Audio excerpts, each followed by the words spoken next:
Next decade जो है हमारा बहुत ही विक्टोरियस है।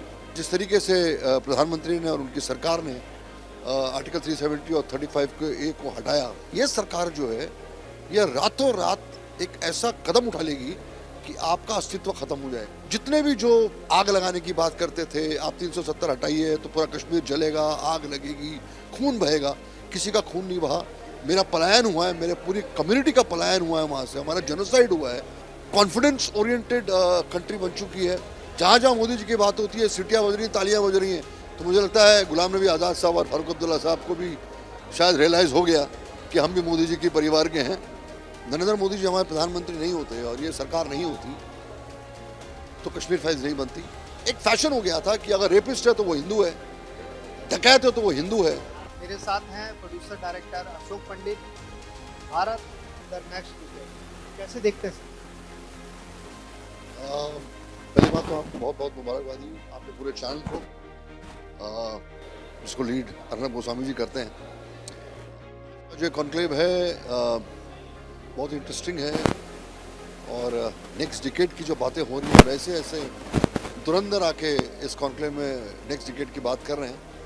विश्वास पैदा होता है, कॉन्फिडेंस आता है जब लाइन बैटरी ऑफ स्पीकर्स जो कॉन्क्लेव में आए हैं, अमित शाह जी, हेमंत मिश्रा जी, जितने भी लोग जो आए आज, हमारे सारे वैष्णवी साहब, जितने मिनिस्टर्स जो हैं, कॉन्फिडेंस आया कि वाकई ऐसे यशस्वी प्रधानमंत्री नरेंद्र मोदी जी जिसको लीड कर रहे हैं हमारे देश को, नेक्स्ट डिकेड जो है हमारा बहुत ही विक्टोरियस है, सक्सेसफुल है और पूरे विश्व में हम एक सबसे स्ट्रॉन्ग कंट्री बन के उभरेंगे।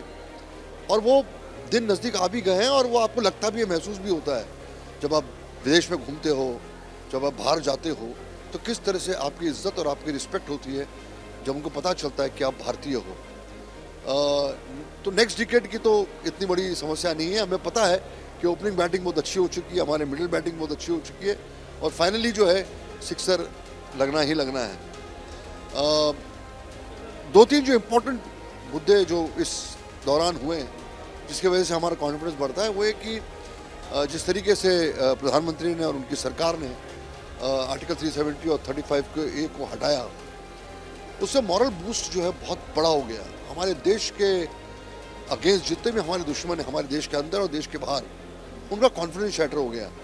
वो सारे जो बिजनेस ऑफ टेररिज्म में थे हमारे कंट्री में, चाहे वो कश्मीर में हो, चाहे वो बाकी देश के दूसरे हिस्से में हो, उनका कॉन्फिडेंस शैटर हो गया कि ये सरकार जो है ये रातों रात एक ऐसा कदम उठा लेगी कि आपका अस्तित्व खत्म हो जाएगा। एक खौफ बैठ गया। खौफ बैठ गया। जितने भी जो आग लगाने की बात करते थे, आप 370 हटाइए तो पूरा कश्मीर जलेगा, आग लगेगी, खून बहेगा, किसी का खून नहीं बहा, किसी में कहीं आग नहीं जली। जो पहले हुआ करता था बिल्कुल उसका विपरीत हो गया। कोई पत्थरबाजी नहीं हो रही है, कोई मकान नहीं जल रहे हैं, कोई स्कूल नहीं जल रहे हैं, कोई घर नहीं जल रहे हैं, कोई किलिंग जिस तरीके से होती थी। तो मैं चूंकि एक विक्टिम हूँ टेररिज्म का कश्मीर में, क्योंकि मेरा पलायन हुआ है, मेरे पूरी कम्युनिटी का पलायन हुआ है, वहाँ से हमारा जेनोसाइड हुआ है, हमारी एथनिक क्लींजिंग हुई है कश्मीर से, हमारे रेप्स हुए। जिन लोगों जो लोग रिस्पॉन्सिबल थे जेनोसाइड के, उनके मुंह पे बहुत बड़ा तमाचा लगा है, उनमें खौफ बैठ गया है और वो एज पॉलिटिशियंस अभी जो है रिडंडेंट हो गए हैं। उनकी कोई औकात ही नहीं रह गई अभी जहाँ तक पॉलिटिक्स का सवाल है। तो ये बहुत ही कॉन्फिडेंस ओरिएंटेड कंट्री बन चुकी है, बहुत ही पॉजिटिव कंट्री बन चुकी है और लगता है कि नहीं, हमारा जो लीडर है, हमारा जो नेतृत्व करता है देश का, हमें गर्व महसूस होता है, हम खुश होते हैं। अभी आपके कॉन्क्लेव में देख लीजिए, जहाँ जहाँ मोदी जी की बात होती है सीटियाँ बज रही हैं, तालियाँ बज रही हैं, कोई किसी को बोल थोड़ी रहा है। ये पेड ऑडियंस थोड़ी है जो आई हुई है, जूनियराइज मैंने बुलाए हुए हैं। ये दिल से तालियां बजती है, खुशी होती है जब हम अपने प्रधानमंत्री की तस्वीर देखते हैं, प्रधानमंत्री को चलते हुए देखते हैं, बोलते हुए देखते हैं, खाते हुए देखते हैं, पीते हुए देखते हैं और देश का मनोबल बढ़ाते हुए देखते हैं। आप कश्मीरी पंडित है, आपने देखा, आपको लगता है कि कश्मीर पंडित जो हैं उनकी घर वापसी हो पाएगी? आपको कितना भरोसा है? देखिए, अब जब कचरा साफ हुआ है और जो कैंसर था इतने पुराने टाइम से, पिछले 40-50 साल से, उसकी सर्जरी हो चुकी है, उसकी केमोथेरेपी भी हो चुकी है। हमारा भी कॉन्फिडेंस बढ़ रहा है और लोकल वहाँ लोग जो हैं नेक्स्ट जनरेशन में, उनका भी कॉन्फिडेंस बढ़ रहा है। और मुझे इस बात का यकीन है, जब इतना हो गया तो हमारी वापसी क्यों नहीं होगी। इसमें कोई दो राय नहीं है कि हमारी वापसी नहीं होगी। हम उसी रिस्पेक्ट के साथ, हम उसी डिग्निटी के साथ अपने घरों में जाके रहेंगे नहीं और अपने इलाकों में जाके नहीं रहेंगे और अपनी जड़ों को और जाके मजबूत करेंगे। इसमें कोई डाउट नहीं है। आप कैसे देखते हैं कि गुलाम नबी आज़ाद कहते हैं कि हमारे पूर्वज भी कश्मीरी पंडित थे, फारूक अब्दुल्ला कह रहे हैं कि हम सब राम को मानने वाले, राम राम का भजन गाते हैं, ये बदलाव कैसे?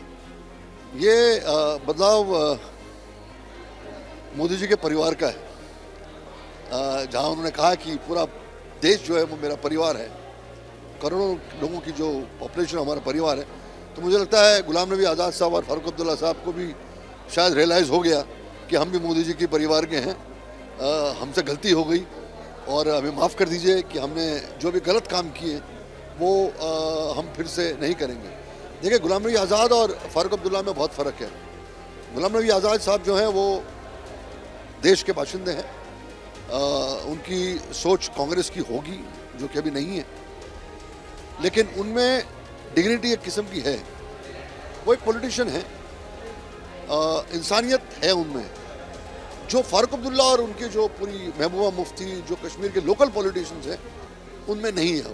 इसलिए वो उन्होंने कश्मीर का ये हशर किया, उन्होंने टेररिज्म के नाम पे लूट मचाई, पैसे कमाए और पूरे कश्मीर को और पूरे हिंदुस्तान को लूटा उन लोगों ने। तो अंतर है दोनों में।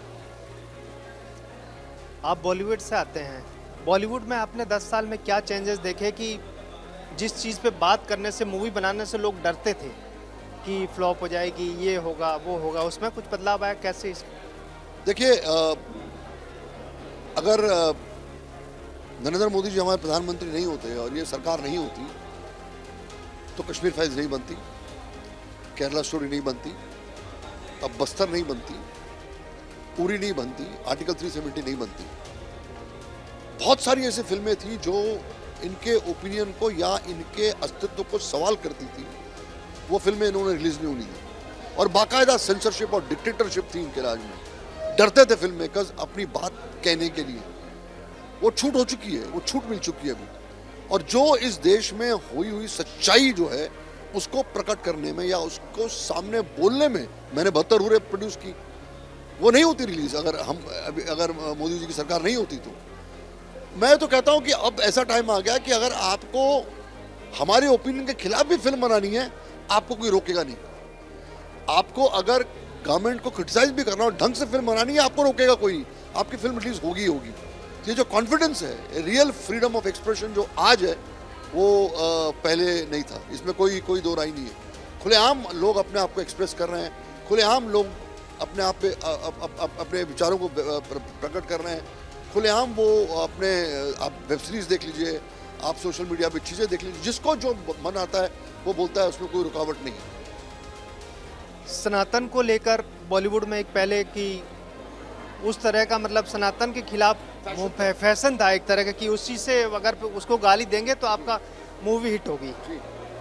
लेकिन वो पिछले 10 साल में ऐसे ही उसको, क्योंकि जनता देखना नहीं चाहती, उसको कैसे देखते हैं? देखिए, लोग अभी सोचने को मजबूर हो गए। लोगों को एहसास नहीं था कि ये हमारा मजाक उड़ाया जा रहा है। और एक फैशन हो गया था कि अगर रेपिस्ट है तो वो हिंदू है, डकैत है तो वो हिंदू है, चोर है तो वो हिंदू है, लैंड का माफिया है तो वो हिंदू है, और बाकी जो कौम के लोग हैं वो संत थे। मेरे को कोई एतराज़ नहीं होता। ये जो बहुत ही अंडर करंट तरीका था हमारे राइटर्स का और हमारे फिल्म मेकर्स का, मुझे लगता है वो एक्सपोज हो चुका है और अब वो होना मुश्किल है, वो नहीं होगा। बहुत बहुत धन्यवाद सर समय देने के लिए।